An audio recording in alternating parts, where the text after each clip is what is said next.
तो यार आज हम बात करने वाले हैं डॉलर वर्सेस पीकेआर की। क्या आप जानते हैं 2010 के अंदर एक डॉलर की प्राइस यानी एक यूएसडी की प्राइस 85 रुपीज थी और आज उसी डॉलर की प्राइस 285 रुपीज है। तो यार आखिर ये क्या रीज़न है इन 15 सालों के अंदर, आखिर ऐसा क्या हुआ है जो सिर्फ इन 15 सालों के अंदर जो हमारी करेंसी जो इतना डाउन आ गई है कि हमारे लिए एक डॉलर बाय करने के लिए 285 रुपीज़ खर्च करने पड़ते हैं। डॉलर वही है जो पहले था, जो 85 रुपीज़ का आता था वही डॉलर हमें 285 का लेना पड़ रहा है। तो आज मैं आपको एक्सप्लेन करूंगा। तो यार यहाँ पर मैं आपको एक छोटी सी एग्जांपल दूंगा जो हमारे पाकिस्तानी हुक्मरान कर रहे हैं इस मुल्क के साथ। एग्जांपल ये है कि आप एक कंपनी में काम कर रहे हो, ठीक है, वहां पर आपकी सैलरी जो है 1 लाख रुपए, लेकिन आप खर्च कर रहे हो उस मंथ के अंदर 3 लाख रुपए। आप क्या कर रहे हो, 3 लाख रुपए खर्च कर रहे हो, 2 लाख आप किसी से कर्ज ले रहे हो यानी उधार ले रहे हो।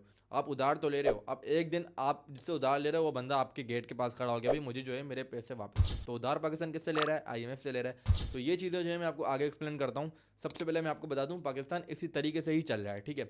लेकिन इससे पहले जो हम बात करते हैं कि हमारा जो है करेंसी जो है इतना डाउन क्यों आती जा रही है, आखिर इतना डाउन क्यों हो रही है। सबसे पहले मैं आपको बताता हूँ इंपोर्ट एक्सपोर्ट का सबसे बड़ा हाथ है इस चीज़ के अंदर। जब आपके मुल्क के अंदर डॉलर ज़्यादा जा रहा हो, आ कम रहा हो, ठीक है, डॉलर यानी ज़्यादा जा रहा हो और आ कम रहा हो, तो सबसे मेन रीज़न होता है आपका, समझ लो, करेंसी का डाउन होना। मैं आपको एक्सप्लेन करता हूँ। इंपोर्ट यानी आप मतलब बाहर से चीज़ें मंगाते हो, जैसे mobile, petrol, diesel, medicine. Export में हम क्या करते हैं, बहुत ही कम चीज़ें जैसे राइस हो गए, कपड़े हो गए, चावल वगैरह जो है हम मतलब एक्सपोर्ट करते हैं। डॉलर ज़्यादा जा रहा है, आ कम रहा है, तो सबसे मेन रीज़न ये। अब इससे बड़ा रीज़न जो है मैं आपको बताता हूँ, पॉलिटिकल स्टेबिलिटी।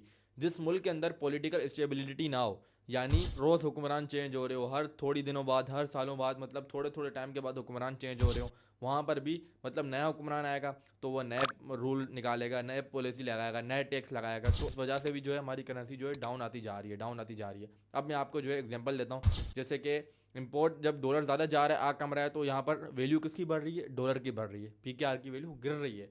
अब आपको मैं एक छोटी सी एग्जांपल देना चाहूँगा।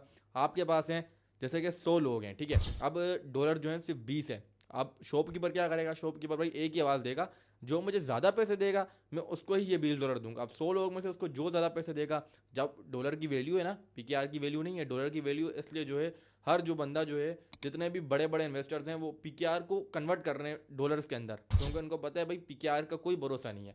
डॉलर को ये है कि आज नहीं तो कल हमें ज़्यादा प्रॉफिट देगा। तो अब बात करते हैं हम यहाँ पर, ज़्यादा जब हमारा पीकेआर ज़्यादा गिर रहा होता है तो उसको स्टेबल करने के लिए हमारी हुकूमत जाती है आईएमएफ के पास। अब आईएमएफ क्या करता है, आईएमएफ लोन देता है डॉलर्स के अंदर। अब उस टाइम पे जब डॉलर आते हैं तो हमारी करेंसी जो है स्टेबल तो हो जाती है थोड़े टाइम के लिए। इंपोर्ट जो इंपोर्ट करते हैं लोग, वो थोड़ा वो जो है थोड़ा ज़्यादा इंपोर्ट करने लग जाते हैं, उनको लगता है कि हाँ यार अब जो है थोड़े हालात ठीक हो रहे हैं। तो उस टाइम पर जो है क्या करती है हमारी हुकूमत, आईएमएफ से लोन लेके हमारे पीकेआर को जो है स्टेबल कर लेती है। लेकिन यही साइकिल हमारी हुकूमत शुरू से चलाती हुई आ रही है। हमारी हुकूमत प्रॉब्लम को सॉल्व नहीं कर रही, हमारी हुकूमत प्रॉब्लम को डिले कर रही है। इसी वजह से जो है हमारी करेंसी आज तक, आपने ये नहीं सुना होगा कि अब जा रही हो, हमारी करेंसी जो है अफगानिस्तान जैसे मुल्क से भी नीचे आ रही है।